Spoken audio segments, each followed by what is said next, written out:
Welcome back, Crusaders. This is Crusade with me. And today we stand in a sacred in-between. This is our final episode of Advent. And there's only 3 episodes left in this entire podcast journey. That is not coincidence. Because Advent has always been about living in tension between what has already happened and what has not yet come. You know, Christ has come. Christ is present. And Christ will come again. Advent does not ask us to rush forward, nor does it allow us to linger in the past. It calls us to wait with intention, not idle waiting, not anxious waiting, but a waiting that is awake, aligned, and grounded. A stillness that listens for movement.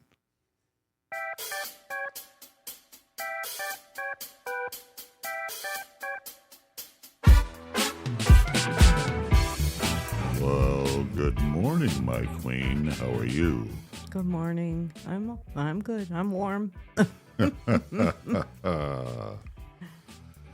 It's getting close. We're beginning to look a lot like Christmas. Okay. I'm taking on more attributes and looking more and more like Santa Claus every day.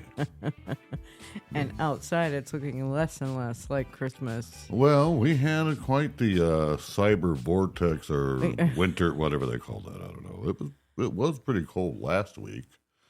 And then this week, it warmed up to 52 degrees. And then yesterday, it plummeted. Well, it was like 17.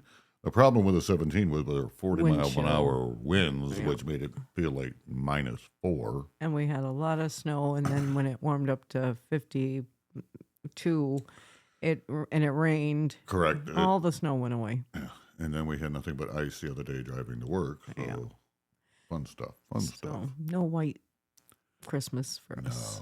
No. Well, I was thinking about my 3 of the Fab Five. Yeah, it's definitely not. Well, I was thinking about some music.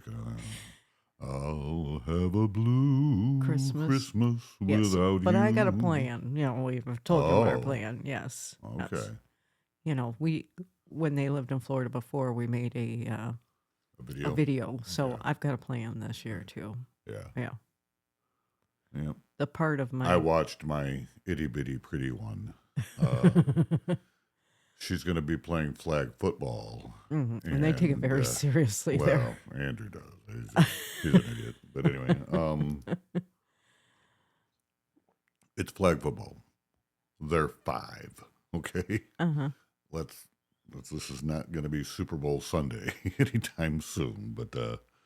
So yes, he took her out to buy her cleats. And of course, my itty bitty pretty one picks hot pink cleats. Uh-huh. Yep. and she was proud of those. And a pink mouthpiece. Yes, which looks like a pacifier. It does. And I had to zoom in close because I thought it was a Louis Vuitton. And I'm like, they make those? Yeah, I don't think Louis Vuitton's in the business of making mouthpieces. It had like the diamonds and the L's, and I thought it was, but it wasn't. I'm like, I know we ain't making that kind of money, but... And then I got a video of my Earth Angel eating a banana. I think that was for the first time. I mean, eating it like as a banana. As a whole? I don't know. Not mashed up. And she looked a little apprehensive and puzzled at first. And I had I says, you could blow her mind by adding a little peanut butter there. And, well, there was a mix-up at Walmart. Our daughter-in-law had put in, she wanted 4 bananas. 4, which is how that works. Because I had put in one time, I wanted a bunch or a pound of bananas. Right. And I got 1 banana. And I guess that's how it's supposed to work, because I don't do that very often. But when we had COVID, that's what I had done. And so I was shocked when I got 1 banana. So Steph had put in 4 bananas. She got 4 bunches Oh, of really? bananas, so they are overflowing Wow. with bananas. Well, I think all of them like bananas, right? I mean, I don't know. He was talking the only about, one I don't know about is Andrew. I don't know if Andrew likes bananas. yeah, well, yeah, because he was talking about making banana pudding, banana Ooh. bread. Yeah. What could Yeah, he the do? problem with bananas is And they're he gonna said go they bad were very quickly. yellow. They were not like green or Okay, even, yeah. so they were Well, I ever going told to you have about to the do plant something. manager up north and his banana eating Uh-huh. ritual? Uh-huh. He eats them green.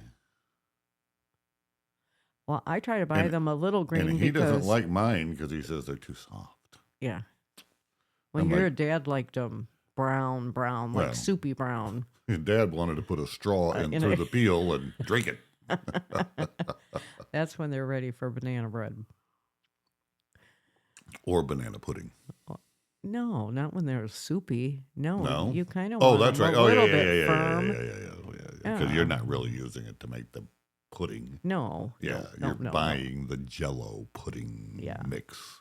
Yeah. Cheater. Because I'll bet the original banana pudding was bananas mashed up into pudding No. with some bourbon in it. I'm thinking that would be a nice mix. Can you tell I don't spend much time in the kitchen? You do not.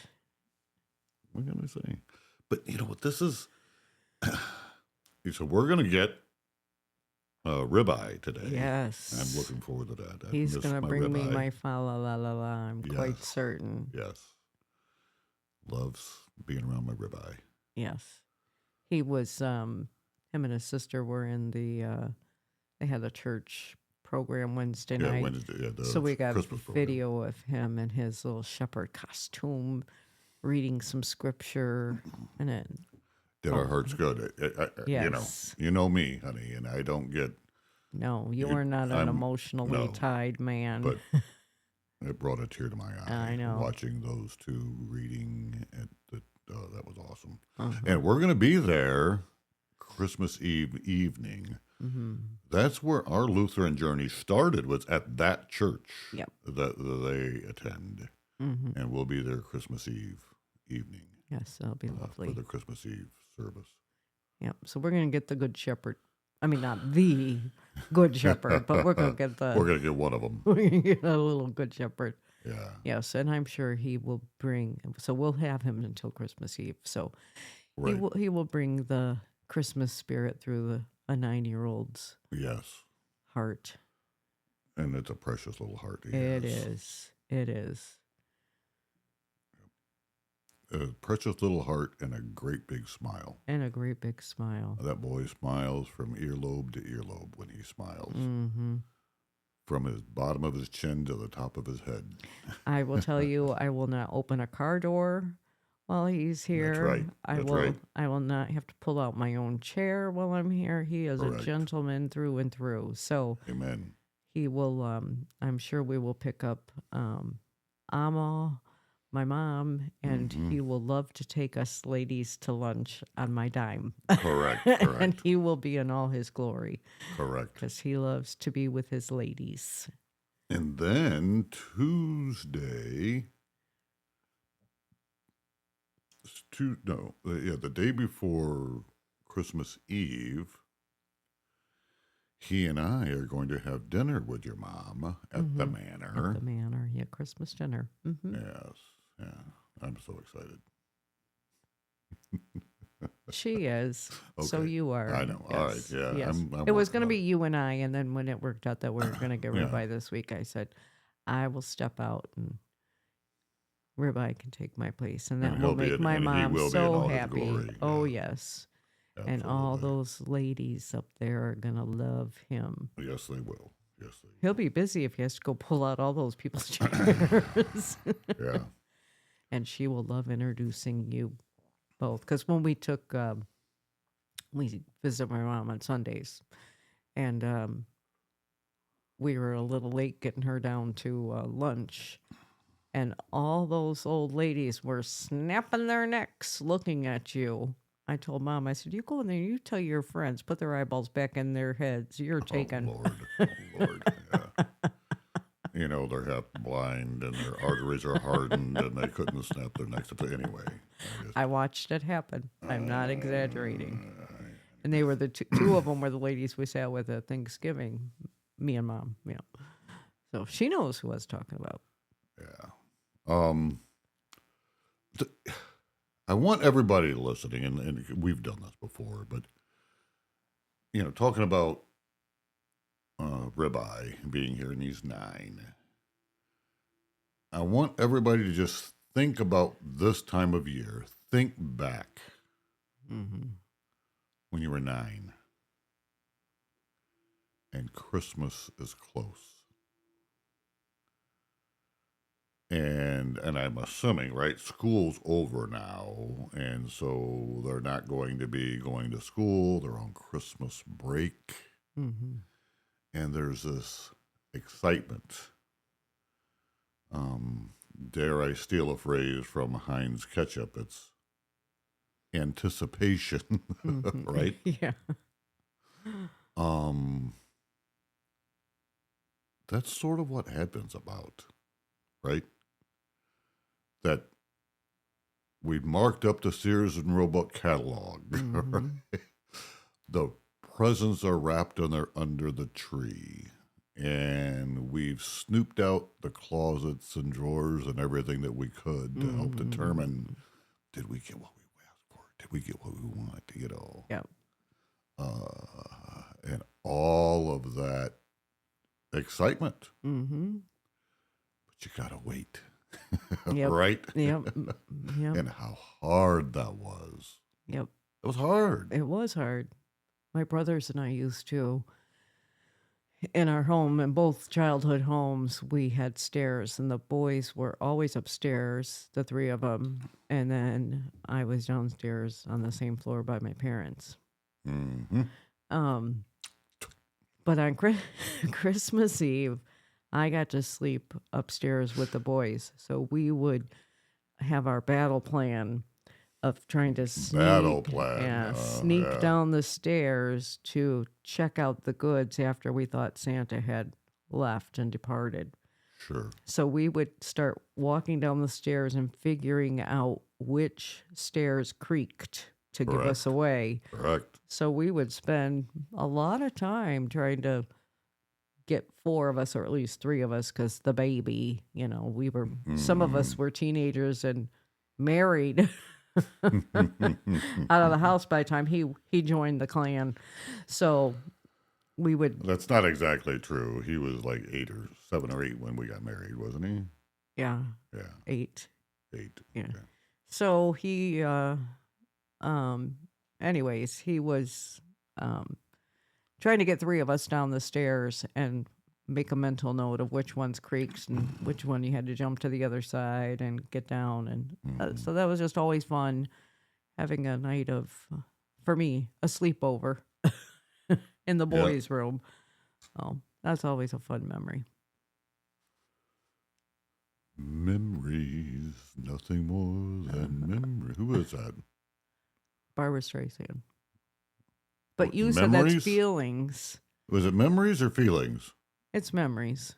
Yeah. Yeah. That was Barbara Streisand. Yeah. Is she still alive? I believe so. Okay. What was the movie that came out in the 70s? The Idol? Not The Idol. A Rising Star or something like that. Star. I don't know. Anyway. Yeah, but thinking about when we were young and this time of year and, Christmas is days away. That's what I want everybody to think about Advent. It's how we conduct ourselves, how we patiently, maybe not so patiently as 9-year-olds could. Yeah. Can wait. The world has softened, in my opinion, the world has softened Advent. I mean, and this timing, truly. Because we got the candles and the music and warm lights, gentle nostalgia, just like what I was talking about, really, right? Mm-hmm. And there's nothing wrong with any of that. That's beautiful. But Advent was never meant to make us comfortable. Advent was meant to make us awake. It is the church's ancient alarm clock. A reminder that faith is not passive memory, but active readiness.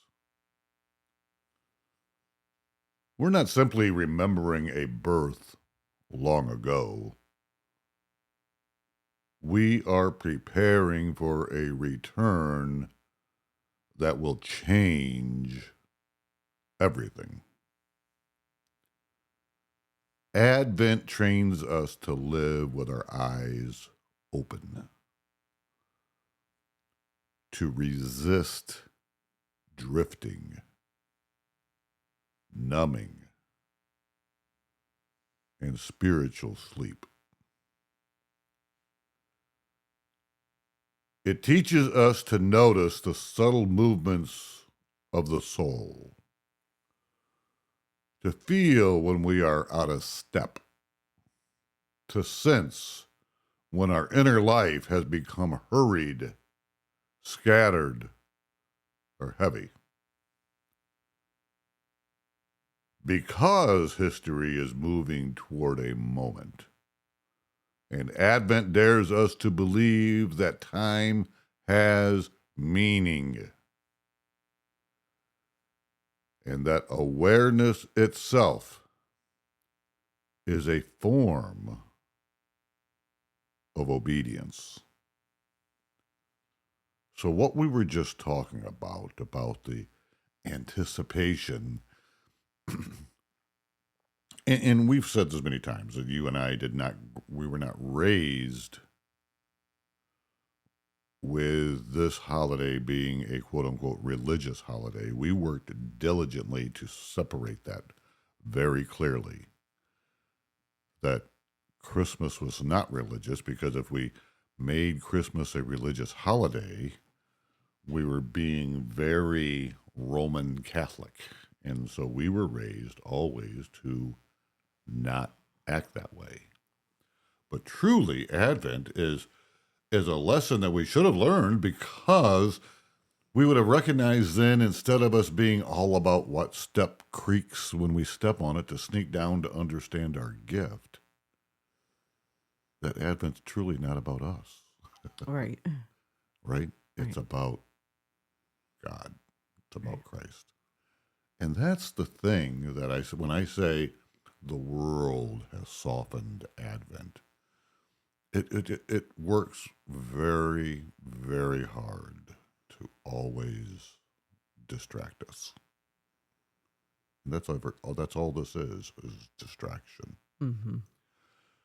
So when I get that video from my princess of sweet pea and ribeye reading, and I can't tell you the number of times I've stood at that reading lectern and read, right? Mm-hmm. It does my heart good. Yes. That's what Advent is about. Mm-hmm. Those are the gifts. Yes, amen. And I know the kids don't even understand that. No. They don't. No. Because they're kids, and they are pretty self-absorbed. Right. And what is the gift for me? Right. Right. Because I thought about, I'm sure I will tell them, especially Sweet Pea, that I'm so proud of her. And I'm sure she will internalize that and mean, because I did a good job reading. No. Right. And so I'll have to have this conversation with her. You're right. It's not about because you read well, or you memorized it well, or because you looked pretty, or because that's not where my pride comes from. Where usually it's about, for her, it's the horse thing, because you rode well, you did this, because she is all about pleasing people. Yes, she is. The pride comes from a different place. When you do, you need to break that down. Yes, you're right. That's I already awesome. thought about this. That's yeah, awesome. That is awesome because, like I said, I'm not an emotional person normally, but man, my eyes teared up. I just, Hmm. well, a couple things, right? Here's two of our Fab Five. Yeah. That's where our journey began. Hmm. So that place Hmm. means something to me. Right. And it's probably going to be our full circle moment. It's probably where our Yes, funerals will be and correct, buried in that correct, cemetery there. Yeah. So to correct. us, it's what we know will be our full Yes, circle. Yeah. yeah.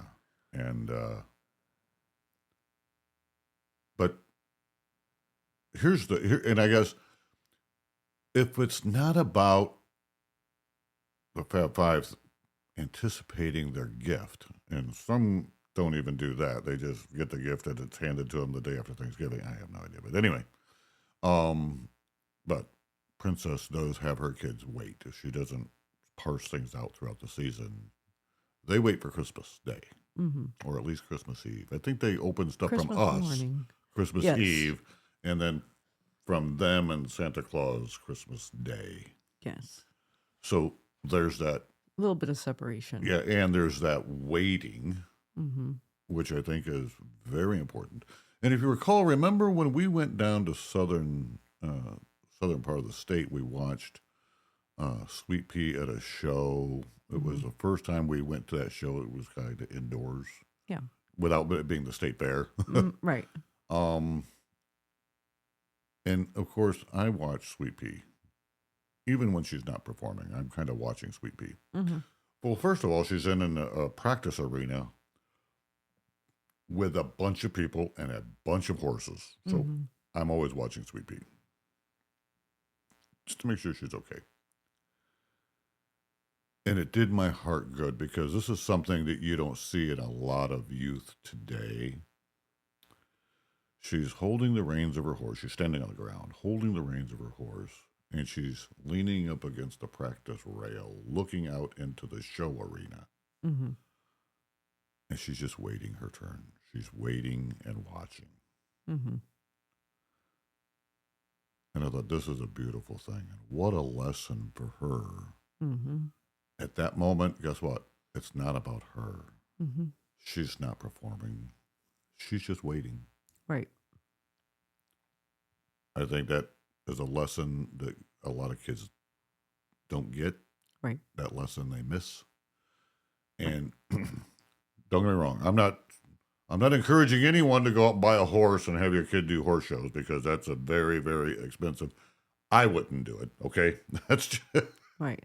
We've also seen that when Ribeye was riding, which he yes, doesn't do very often, but no, she had to get off of the horse, and let him mount, ride, right. and there's always changes that have to be made The between saddles, riders, yeah, and she helps with that, yes, and then he gets on it, and she sits on a fence yeah, and waits, and waits, right, and then knowing the horse will come back, and then we're gonna change things again, right, and there's no heavy sighing or right. but this isn't fair or whatever. It's just It a is, supportive it is, action, yes, and that's what and that didn't used to be something that stood out, right? Because no, but now we're noticing. Now but I now pay you attention, notice it right, because the world has shifted and changed in a direction that is just unrecognizable to the world we lived in, where that would not have stood out. That would have been the the normal, expectation. right, right. So, but that when I were talking about waiting, and I think about what are we truly waiting for? In this season of Advent. I mean, we know she's waiting at that practice rail for her turn to go into the show arena. We know that she's waiting for Ribeye to bring the horse back into the practice arena so they can swap saddles and then she can go show. But in Advent, in this season, the question that we must ask is, what are we actually waiting for? Mm-hmm. It's not a feeling, not cultural renewal, Mm-hmm. not a calmer world, We're waiting for the return of Christ, right? That's for the unveiling of truth, for justice without corruption, for healing without decay, for creation restored to its intended harmony. Dare I say, the good path back to Eden. Mm-hmm. So Christian hope is not escape. It is restoration. Advent reminds us that the world is not spinning aimlessly. There is direction. There is purpose. There is an appointed hour. And every moment of waiting is shaping us, whether we realize it or not. Mm-hmm. Because waiting is never empty. It either sharpens us or dulls us. It either aligns us with what is real or it pulls us deeper into distraction. You know,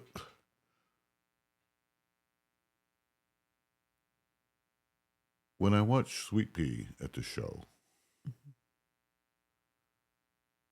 she can remain focused even while she's watching someone else ride. And those are the little lessons that we need to take into our lives and apply them to Advent.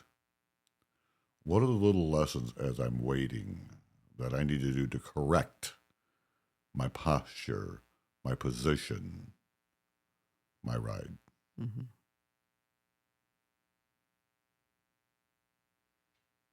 You know, the first when Christ came, when God entered earth the first time, it was hidden, right? So we're going to celebrate in a couple days. A child, a manger. Silence broken only by angels speaking to a faithful few. God entered the world without force. He came meek. He came vulnerable. He came to heal from within. He moved quietly, like seed beneath the soil, like breath within the body, unseen but alive.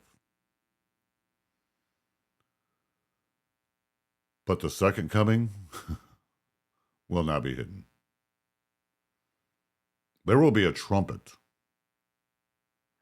not symbolic, not poetic, decisive. There will be movement, not stillness. There will be authority, not obscurity. The one who was judged will return as judge. The one who carried the cross will return crowned in glory. This is not meant to terrify the faithful or anyone. It's meant to steady us. Because evil thrives in delay, but it does not survive revelation. So Advent teaches us to hold both comings together. So we do not make the mistake of gentleness for weakness or patience for absence.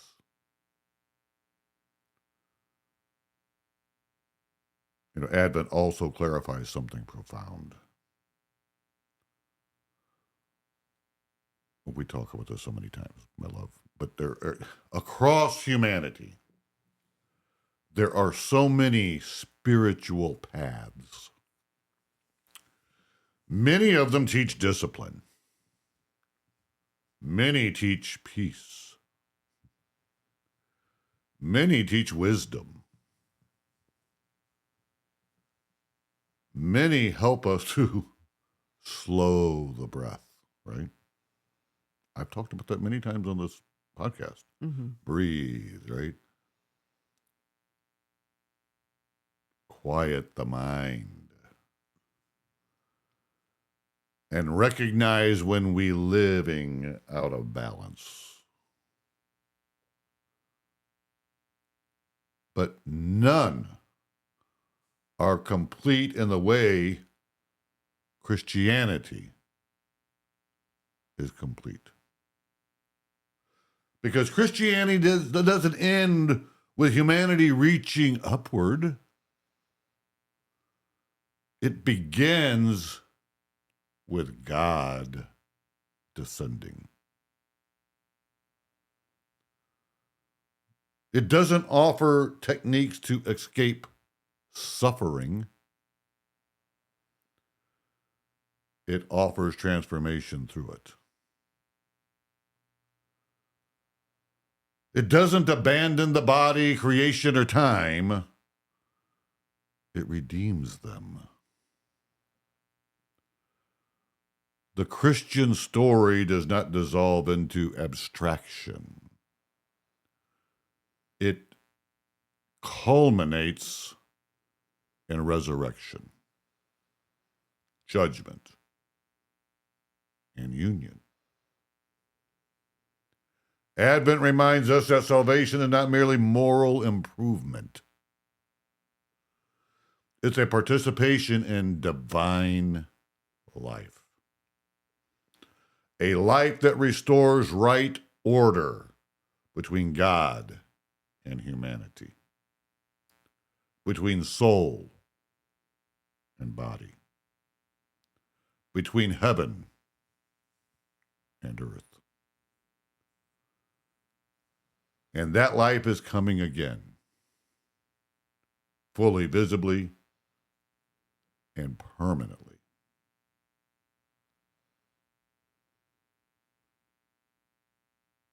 Advent as spiritual training ground, waiting is not neutral. Waiting either forms discipline or reveals weakness.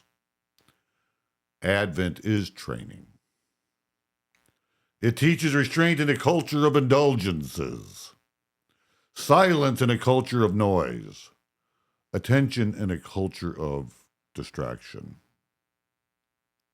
It slows us enough to notice our impulses, to feel when desire pulls too hard, to learn when to yield and when to stand firm. It trains us to say, I will not be ruled by urgency.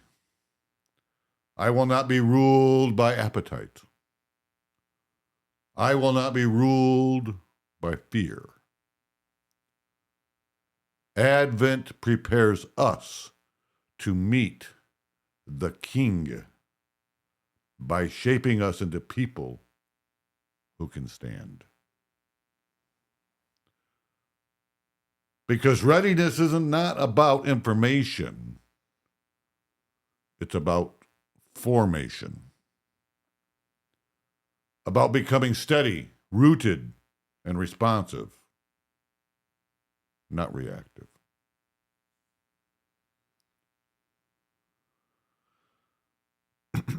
Let me speak plainly. There's only 3 episodes left of this podcast after this one. And Advent teaches us how to handle that reality. Not with despair, not with panic, but with clarity.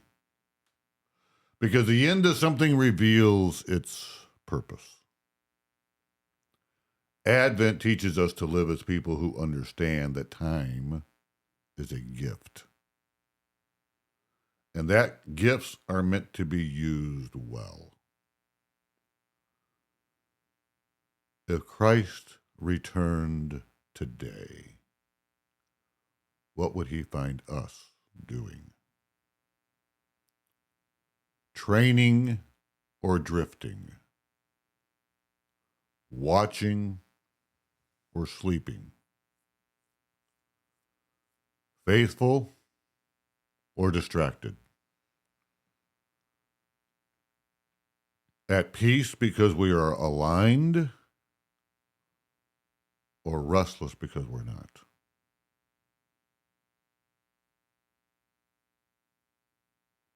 My queen, Mm-hmm. do you have any closing thoughts? Excuse me. I was thinking when you were talking about, the waiting part. I remember, well, we have a lovely nativity Yes, we do. currently. Something my mom and I bought together. It's in the promo. Some of the promos you've used it. It's a willow tree. Willow, whatever. Yeah, I don't know. Willow tree is the name. Are they exclusively only from Hallmark stores? Well, I think the nativity is, but it could be elsewhere. But you can find the little. I remember having Carvings. to take your mother to the Walmart store because a donkey came in or something. I have no idea. Hallmark, not Walmart. Oh, Hallmark. Yeah. Hallmark. Yeah. Not Walmart, no. Yeah. Yeah, so we pieced it together because she had a set, and after my dad died, she gave it away to one of my siblings. And I said, she was giving things away. Right. Sometimes she forgot to ask me if I wanted something, but that's okay because we just went on and Yep. I started buying it, and then she would buy me a piece here and there. But anyways, so before that, when the kids were growing up, I had a very, very inexpensive one, but I always tried to fancy it up by buying real straw. Right. And I've always put lights around it. But that nativity had a manger and Jesus. They were separate. Correct. Do you remember? And this one does not. She's in Mary's arms and molded He that eats way. in Mary's arms. Yeah. Yeah. Well, So- because we used to lose Jesus because we wouldn't put him in the manger till Christmas. Sorry. I'm sorry. You're like spoiling the whole point of what I'm saying. So that taught our children that you kept baby Jesus on your nightstand from the time we set up the nativity Right. until Christmas Eve night after the kids went to bed, because you would tell the kids, the story that he was not born until Christmas Day. And so that's where he went. And so during the whole season of Christmastide or Advent, I would dust baby Jesus on your nightstand. Yes. I would kiss baby Jesus. And it was something that, at least I know our daughter looked forward to, Right. Jesus arriving In the manger. in the manger. So even though at the time I wasn't cognitive of the fact that we were looking forward to that arrival, or that our kids were looking forward to the Right. arrival, it is something that I know that she talks about now. You know how traditions don't always start out as a tradition. No. You right. learn about it later, or you take notice of it later. Sure. Right. And so I kind of miss that now, not having that type of setup of a nativity, I guess. But Yeah. so it was always sad to me. Again, I know we've talked about this before. I'm an empath, but you would always tell me, make sure the wise men are far off, because they don't arrive until 12 days after. Correct. So to this day, I still make sure my wise men are far off from the nativity scene. So, I mean, you've put that in my head very early on. So I place the nativity very intentional. Correct. So these are all words that, as you're talking, I'm thinking about how applicable all of that was. And so when it was time to pack it all up, I hated that part, And besides the fact it all came in one styrofoam piece, but poor Right. baby Jesus, there was a little hole where the two pieces met, Yeah. and I had to slide him in there and put a piece of tape over it. But I always kissed him, Yep. slid him in his little hole, and away it went. But anyway, I just felt like that was just an applicable It is. It is. story to the whole thing Right. that you talked about, the anticipation, You're exactly the right. arrival, and that, again, creating traditions. Nope. Yeah. I love that. I love that. And now we have an addition to our Advent today. I won't get into the folks of Hannes. Oh, jeez. Yeah, she's got to go. I know. She's not. I did that for She's not allowed. comedic I know. relief. And then you forgot to move it, but Yeah. she's not allowed. I mean, if the wise men have to stay far off, she's just a lie. So she. Yeah. All right. So Advent does not ask us to predict the hour. It asks us to ready for it. The king is coming. Not to negotiate. Not to explain himself. Not to be questioned. But to restore all things. And when that trumpet sounds, the waiting will end. So, Crusaders, train while you're waiting. Watch while you walk. Live as people who know the King and are not ashamed to meet him. The child in the manger is the rider on the horse. The silence of the first night will give way to the sound that wakes the dead. And until that day, stand firm, stay awake, remain faithful. This has been Crusade with me, and the wait continues.